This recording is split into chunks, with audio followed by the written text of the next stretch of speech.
Nama mantan Menteri Mendikbudristek Nadiem Makarim masih rame banget nih jadi bahan perbincangan. Ya gimana enggak, orang diperiksa aja mangkir. Dan bahkan saat ini aja Kejagung ini mempertimbangkan pencekalan Nadiem Makarim dan anak buahnya ke luar negeri. Kenapa?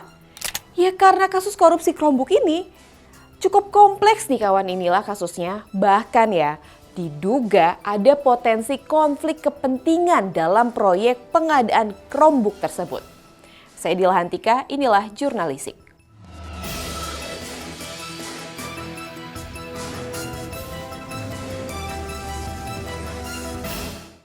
Sampai saat ini, publik ini masih menunggu Kejagung untuk segera memeriksa ex-Menteri Mendikbudristek Nadiem Makarim. Karena menurut pakar hukum pidana Universitas Tarumanegara, Heri Firmansyah, nggak perlu lagi tuh ada keterlibatan atau perintah dari Presiden Prabowo Subianto dalam mengusut perkara ini. Karena jelas kerugian negaranya ini sangat fantastis. Bahkan ya, Kejagung ini diminta segera memanggil Nadiem lagi setelah sempat mangkir beberapa waktu lalu. Kok ya mangkir? Ini juga, staf susnya mangkir juga dari panggilan Kejagung yang kemarin. Kompak ya, menteri sama staf susnya ini untuk mangkir. Bahkan penyidik aja belum tahu nih apa alasan mangkirnya si staf sus kemarin. Mau ngulur waktu kali ya? Aduh. Usut punya usut nih kawan, inilah dua mantan staf sus khusus Mendikbudristek Nadiem Makarim ini, Fiona Handayani yang menjadi staf khusus bidang isu-isu strategis dan Juristan sebagai staf khusus bidang pemerintahan diduga terlibat dalam kasus dugaan korupsi pengadaan program digitalisasi pendidikan tahun 2019 sampai 2022. Khususnya pengadaan laptop dengan sistem operasi Chrome atau Chromebook yang nilainya 9,98 triliun rupiah. Mereka ini diduga terlibat dalam penyusunan kajian yang mendorong penggunaan sistem operasi Chromebook untuk menggantikan penggunaan sistem operasi Windows. Padahal ya, saat itu dari hasil uji coba terhadap 1.000 unit Chromebook oleh Pustekom pada 2018 dan 2019, ini ditemukan berbagai kendala loh. Ya, salah satunya perangkatnya itu cuma berfungsi secara optimal kalau didukung oleh jaringan internet yang stabil. Ya kita lihat deh, sementara kan infrastruktur internet di berbagai wilayah di Indonesia saat itu aja, bahkan saat ini mungkin ya, belum merata. Jadi ya Chromebook itu dinilai belum efektif untuk diterapkan.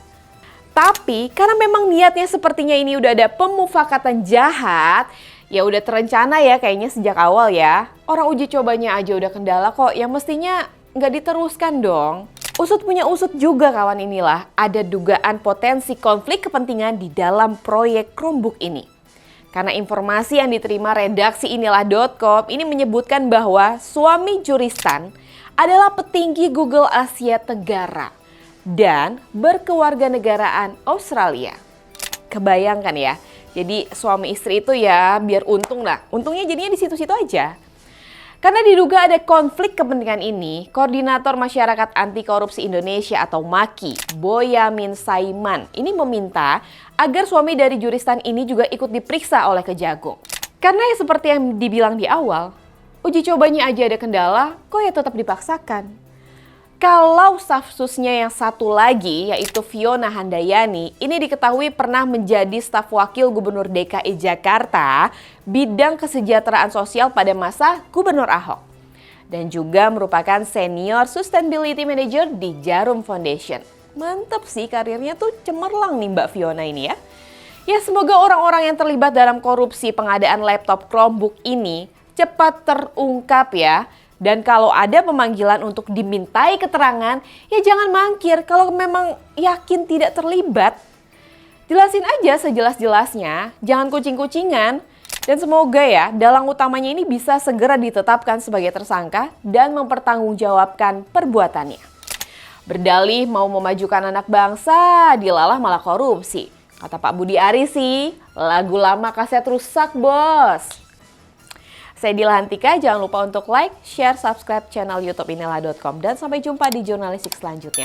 Wassalamualaikum warahmatullahi wabarakatuh.